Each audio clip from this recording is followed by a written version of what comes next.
She was my best friend, the sister I never had. We laughed, cried, and shared every secret, until I found her wrapped in my husband's arms. Betrayal cut deeper than I ever imagined, but that was just the beginning. What came next unraveled everything I thought I knew about love, loyalty, and myself. As I stood at the edge of losing everything, fate handed me a choice that would change my life forever. But not everyone was ready for the woman I became. Olivia and I had been best friends since our university days. She was loud where I was quiet, spontaneous where I was careful, and had a smile that could turn a funeral into a party. She was the kind of person who filled a room without trying. And then there was Daniel, my husband. Calm, steady, reliable. He was the rock I built my adult life around. We met at a library, of all places. I was late for a lecture, he dropped his coffee on my notes, and the rest, as they say, was history. When I introduced Daniel to Olivia, it felt like two halves of my life colliding. I watched them laugh over stories I hadn't even heard yet. I remember thinking, they'll get along great. And they did. Maybe too well. But I didn't see it then. Back then, life was full. Happy. Real. Daniel had a stable career in architecture. I was working in publishing. Olivia bounced between gigs, graphic design, content creation, whatever kept her bills paid while giving her the freedom she craved. She lived alone in a small apartment, often crashing at our place after movie nights and wine. She became part of our rhythm, pouring wine in my kitchen, teasing Daniel about his dad jokes, sending me memes at 2 a.m. She even helped me pick out the curtains for our living room. She called Daniel her best friend-in-law. It was a joke. Until it wasn't. The day everything shattered didn't begin with a storm. It started with sunlight pouring through the windows, the scent of toast, and Daniel humming an old jazz tune as he buttered his bread. Olivia was supposed to meet me at the cafe 2 blocks away. I'd texted her twice. No reply. I figured she overslept.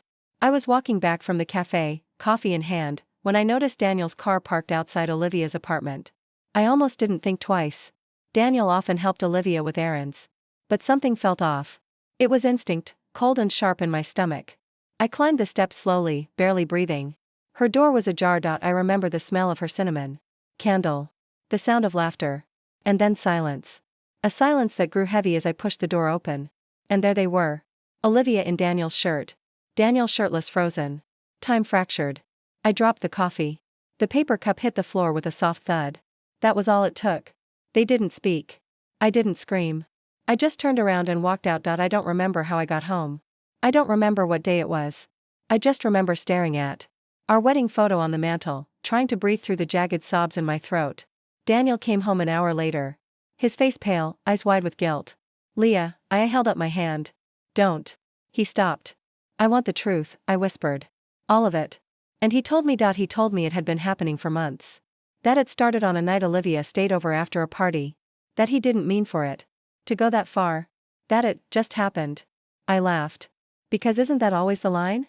It just happened. I asked him if he loved her. He didn't answer. And that silence told me everything. I packed a bag that night. He begged. He cried. He promised it meant nothing. That he was confused. That Olivia was lonely, that she needed someone. That I walked out. Not just on him. On both of them. The betrayal wasn't just his. It was hers, too. My best friend. My sister and everything but blood. The one person I thought would stand by me even if the world fell apart. And she was the earthquake. In the days that followed, the pain became a constant echo. Every room in the house was a memory of birthday cakes, movie nights, shared laughter. And every memory was poisoned now. I stayed at a friend's place for a while. The nights were the hardest. The silence screamed. I cried into a pillow. So no one would hear. I replayed every moment over and over. How had I missed it? How could they look me in the eyes and lie? The texts started coming in, from Daniel. From Olivia. Both full of apologies. Daniel said it was a mistake. That he still loved me. Olivia said, please don't hate me. I never meant for it to happen. But they had chosen to tear me apart. Together. And you don't come back from that. Still, part of me wanted answers. Closure, maybe a confrontation. Something to make the ache stop echoing. So one day, I called Olivia. She sounded surprised. Hopeful, even. We met at the park. She wore sunglasses, but I could see the guilt etched in her face.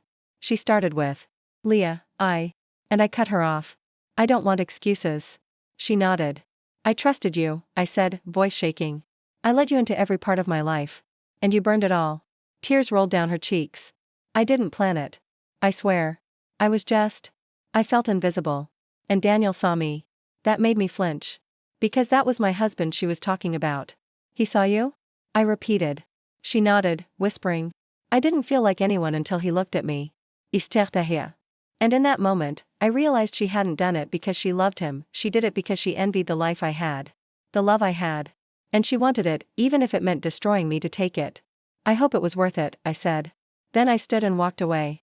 This time, I didn't look back. I wish I could tell you that walking away gave me immediate relief. That the moment I turned my back on Olivia and Daniel, the pain melted like snow in sunlight.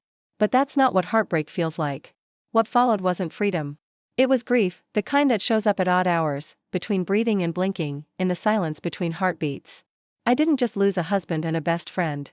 I lost the version of myself that believed people wouldn't hurt you if you loved them hard enough. I moved in with my colleague Mira, sweet, reliable Mira who always smelled like vanilla and brewed jasmine tea after 9 p.m. She didn't ask too many questions. She simply made space for me, and that was the greatest kindness anyone could offer at that moment. Meanwhile, Daniel kept calling. He left voicemails. Long ones. Quiet ones. He even sent a bouquet of white lilies, my least favorite flowers. I don't think he ever noticed. Olivia, too, tried to reach out. She wrote me a letter. Handwritten. Messy, uneven script. I stared at it for days before opening it. I know you'll never forgive me. I wouldn't either. But I want you to know. I'm not okay. I miss you more than I thought possible.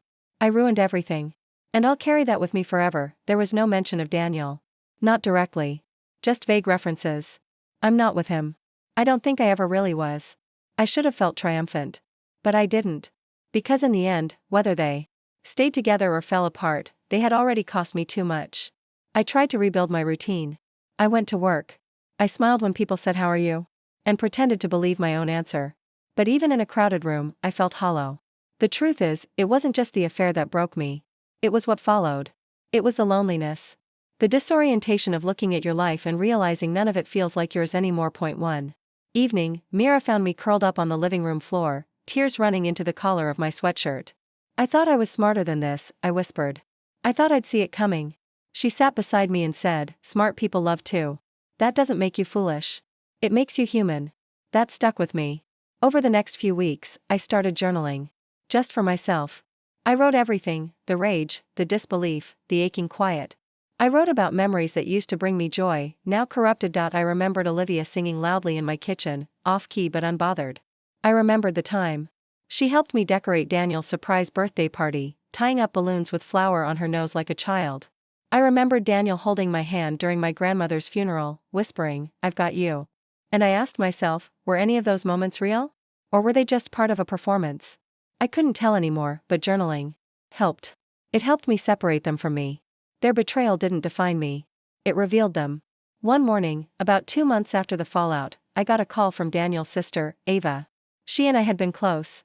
She was protective of me, always calling me, the only one who ever brought calm into our chaotic family.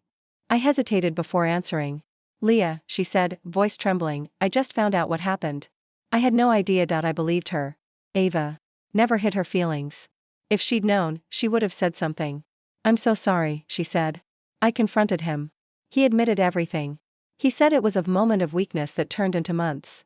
I let out a bitter laugh. A long moment. She sighed. "Do you want to know something?" "What?" "He doesn't even look happy. I saw him yesterday. He looks like someone emptied the light out of him." "Good," I wanted to say. "But I didn't. I just want to forget," I whispered. "I get that," she said. "But forgetting doesn't mean it didn't matter. You loved them both. That matters." That conversation haunted me. Because she was right. I had loved them both. And that made everything harder. Then came the night that changed everything. I had just stepped out of the shower when Mira knocked, her face pale. "You need to see this," she said, handing me her phone. It was a video. Someone had posted a clip on social media, a recording from a party. Olivia was there. Drunk. Slurring. And in the background, Daniel. They weren't talking. In fact, they looked miles apart in that tiny clip. But it was the caption that hit like a punch. "Looks like the homewreckers don't even speak now. Karma?" I watched it again. And again. Not because I missed them. But because something in me needed to see it, the unraveling. The inevitable collapse. I went to bed that night and slept, truly slept, for the first time in months. It wasn't joy. It wasn't revenge. It was relief. The final tie had snapped. I was free. After that, something shifted. I started thinking about what I wanted, not about love. Or closure. Or even healing. I just wanted me back.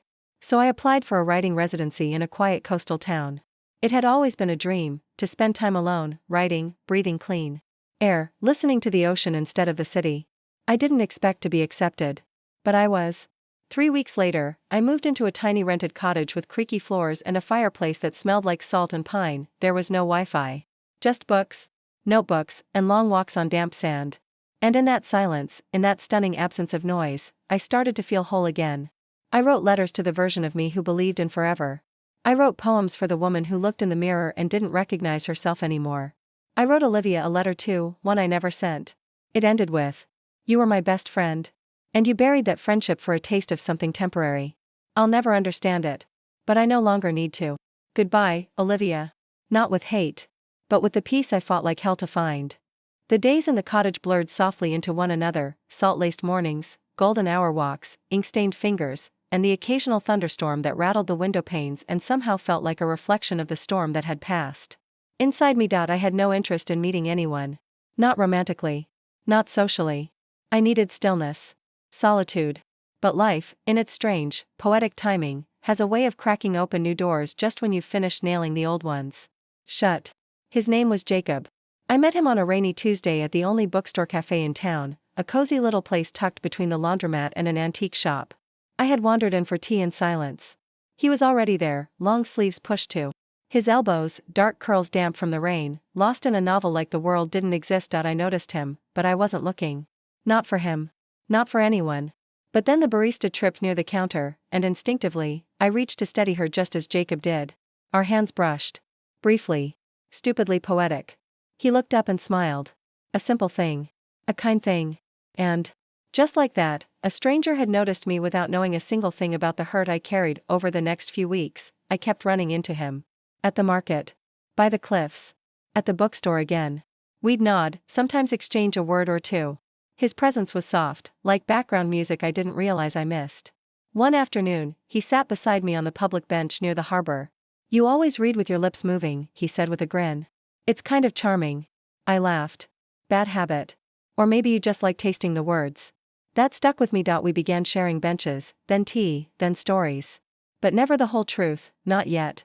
He told me he was a carpenter, recently moved from the city after a painful breakup. He said small towns made it easier to breathe. I told him I was, between chapters, working on a manuscript that may or may not exist. We didn't pry. We just existed near each other. And it was the gentlest thing I'd experienced in a long time. Still, I was wary. After Olivia, after Daniel, I had built a fortress inside myself. And even though Jacob was nothing like them, even though he never reached for more than I was ready to give, I flinched when he leaned in too close or said my name too softly. He never pushed. He simply stayed. One evening, I invited him over for dinner. We cooked together, danced badly in the kitchen, and ended up sitting on the floor beside the fireplace, barefoot and tipsy on laughter. "Tell me something true," he said, his voice low. I hesitated. Then I said, "I used to believe that love meant safety. That if someone really loved you, they'd never break you." He nodded slowly. "And now I believe love means risk. And faith. And learning to breathe even when it hurts." He looked at me for a long time. "Someone broke your heart?" It wasn't a question. "Yes," I whispered. "Two people, actually. One of them was my husband. The other was my best friend." The silence that followed wasn't awkward. It was respectful. Sacred, even. "I'm sorry," he said. And there was no pity in it. Just understanding. I don't remember who leaned in first. Maybe it was both of us. But when our lips met, it wasn't fireworks or fairy tales. It was something softer. Safe. I pulled back quickly, overwhelmed by the flood of emotion. "I'm not ready," I said. Jacob nodded, brushing a strand of hair from my face. "Then we wait." And we did. For days. Weeks. We built something without touching it too hard. And for the first time in months, I started to feel like Leah again. Not the betrayed wife. Not the abandoned friend. Just Leah, writer, dreamer, person. But healing isn't linear. One night, I got an email. From Olivia. The subject line was just one word. Closure. Against my better judgment, I opened it. It was long. Too long. She poured her heart out. Or tried to. Said therapy had helped her realize she had abandonment wounds. That she always chased what others had because she never felt worthy of having her own. That she wasn't reaching for Daniel, she was reaching for the life she thought I had. She ended the email with "I miss you every day. But I understand now why I don't deserve to." I stared at those words for a long time. And for the first time I didn't feel anger. Just sorrow. Not for her, but for what we could have been, what we used to be, and what we'll never get back. I didn't reply. Some stories deserve silence as their final sentence. I shut the laptop and walked out onto the porch. The sky was bruised. Purple, the sea wind sharp against my cheeks. Jacob joined me with 2 mugs of cocoa. We didn't speak. We just stood there, shoulder to shoulder, listening to the waves crash and the past fall away. I knew then that I wasn't broken anymore. Bruised, maybe. But not broken. Because healing doesn't always come with closure. Sometimes, it arrives quietly, in a bookstore, or a kiss, or in the way someone holds your silence like it's worth. Listening to a few weeks after Olivia's email, something unexpected happened. I ran into her. It wasn't dramatic. No torrents el rain. No cinematic music. Just an ordinary afternoon at a small gallery exhibit in the city, a place I used to frequent before everything broke apart. I almost didn't recognize her at first. Her hair was shorter, her frame thinner, like she'd been carrying something too heavy for too long. She saw me before I could turn away. Her face froze, eyes wide, and for a second, I could see all the versions of us layered behind her gaze. The ones who danced barefoot in the living room, cried over terrible breakups, laughed until we couldn't breathe. She opened her mouth, but I shook my head gently. I didn't need to hear it. She nodded. Just once. A small, fragile acknowledgement. And then she walked away. That moment should have felt like salt on an open wound, but it didn't. It felt like closing a chapter. Later that evening, Jacob asked me how it felt to see her. I paused before answering. It felt like watching a stranger who used to wear my best friend's face. He didn't say anything. He just held my hand, and that was enough. The final weeks of the residency passed like wind through tall grass, quiet, constant, healing. Jacob and I spent long afternoons talking about things that mattered: grief, art, regret, hope. He wasn't a bandage. He didn't try to fix me. He simply stood beside me while I healed myself. I began to write again, not just journaling, but real pages. Fiction laced with truth. Characters who fell apart and stitched themselves back together using scraps of poetry and raw forgiveness. One morning, I woke up to the sound of the tide and realized something startling. I had stopped counting the days since everything ended. I no longer woke up thinking about Olivia's betrayal or Daniel's absence. I woke up wondering how the sky would look, what line I'd write next, what kind of tea Jacob would brew while humming to himself in the kitchen. I was living in the present. And that felt like the greatest victory. My final night at the cottage, I stood outside with Jacob, watching the stars blink into the velvet sky. "You could stay," he said softly, not as a plea, but an offering. I smiled. "Or you could visit." He nodded. "Maybe I will. Or maybe I'll just keep building that bench you said you liked. The one near the bookstore." I laughed. "That crooked old bench," he shrugged. "You called it charming." We both knew what we were saying, and not saying. There was no need for grand declarations. No rush. No promise carved in stone. Just potential. And peace. Returning to the city felt surreal. Everything looked the same, but I didn't feel the same inside it. I went back to work. Caught up with old colleagues. Even ran into Ava again, who hugged me so tightly I thought I'd burst. She whispered, "You look like you finally came home to yourself." I smiled. I did. I decided to self-publish my collection of short stories. I named it Salt and Ashes. Because that's what healing felt like. Cleansing. Burning. Transformative. The book found readers. Not millions. Not fame. But enough to fill my inbox with strangers who said, "This made me feel seen." And that was enough. One of the final stories in the book was called The Letter I Never Sent. It was a fictionalized version of my goodbye to Olivia. In it, the narrator says, "You broke me, yes. But you also freed me. You showed me the places inside myself I had neglected while loving you. So thank you, not for the pain, but for the clarity." It was never meant to be vindictive. It was meant to be honest. Months passed. Jacob and I kept in touch. Slowly. Naturally. He did visit. Once. Then again. Each time, we rediscovered each other, a little more open, a little more grounded. He never asked for more than I was ready to give. And in that safety, something beautiful grew. Not rushed. Not fragile. Real. One night, after dinner, we sat on my balcony with mismatched mugs of tea. He turned to me and said, "I never believed in second chances." I looked at him. "Me neither." He tilted his head. "But what if this is our first chance? Not a sequel. Just a beginning." I reached for his hand. "I think I'd like that." And I meant it. The truth is, heartbreak doesn't end in one clean break. It fractures slowly, heals slower. But it does heal. You wake up one day and realize the memories no longer sting. That you can say their names, Olivia, Daniel, without flinching. That the ghosts have stopped haunting your joy. You realize you're not the same person. You're someone softer, wiser, fiercer. And you stop chasing closure like it owes you something. Because you've already written your own. To hear more powerful stories like this, watch our next videos and don't forget to subscribe for the latest emotional and engaging tales. Your support means the world to us.